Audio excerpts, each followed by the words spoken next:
অষ্টম পে কমিশনের গায় কেন্দ্রীয় সরকারি কর্মীদের বেতন বৃদ্ধির সম্ভাবনা। অষ্টম পে কমিশন কেন্দ্রীয় তথ্য ও সম্প্রচার মন্ত্রী অশ্বিনী বৈষ্ণব জানিয়েছেন, অষ্টম পে কমিশন গঠনের সিদ্ধান্ত নিয়েছেন প্রধানমন্ত্রী নরেন্দ্র মোদি।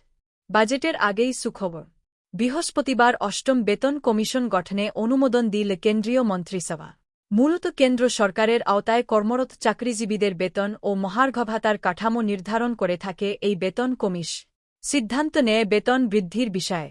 2016 সালে সপ্তম পে কমিশন তৈরি হয়েছিল, পরে তা কার্যকর হয়।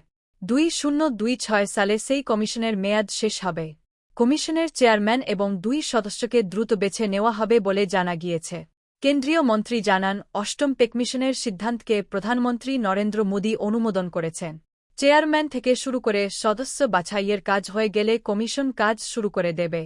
সপ্তম পে কমিশনের মেয়াদ শেষ হওয়ার অনেক আগেই এই কমিশন নিজেদের সুপারিশ জানাবে বলে আশ্বস্ত করেছেন মন্ত্রী।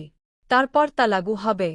সংবাদ সংস্থা পিটিআই জানিয়েছে, এখন কেন্দ্রীয় সরকারের কর্মচারীর সংখ্যা 4-9 লাখ, পেনশন পান 6-5 লাখ। আশা করা হচ্ছে, নতুন পে কমিশন লাগু হলে এরা সকলেই উপকৃত হবেন।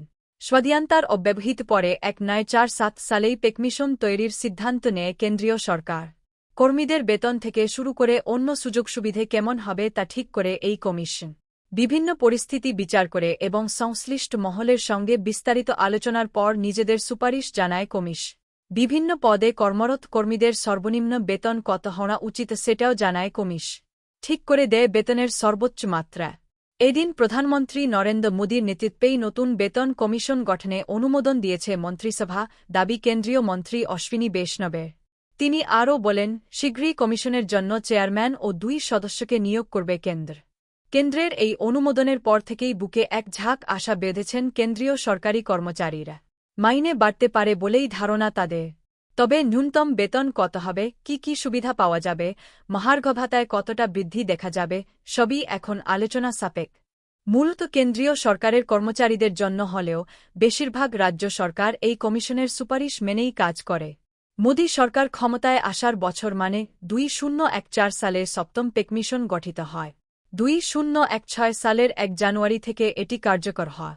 2026 সালে সেটির মেয়াদ শেষ হওয়ার কথা। তার আগে অষ্টম পে কমিশন গঠনের ঘোষণা হন।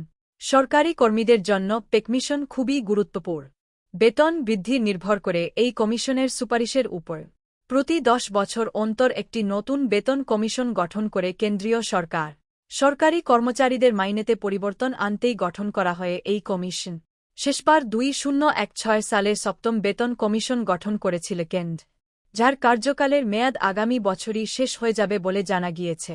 বর্তমানে দেশে কেন্দ্রীয় সরকারি কর্মচারীর সংখ্যা মোট 1,04 লাখ, যার মধ্যে 6-5 লক্ষ পেনশনভোগী ও বাকি 4-9 লক্ষ কর্মরত।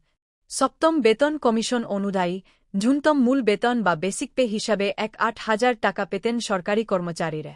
এর আগে ষষ্ঠ বেতন কমিশনের অন্দরে এই ন্যূনতম মূল বেতন ছিল 7,000 টাকা। শেষ গঠিত কমিশনের হাত ধরে এক ধাক্কায় 1,000 টাকা বেসিক পে বেড়েছিল কেন্দ্রীয় সরকারি কর্মচারীদের। এবার পালা অষ্টম বেতন কমিশনে। কত টাকা বাড়বে, কি নতুন সুবিধা আসবে, সবকিছু নিয়েই উৎসাহী হয়ে উঠেছে সরকারি চাকরিজীবীরা।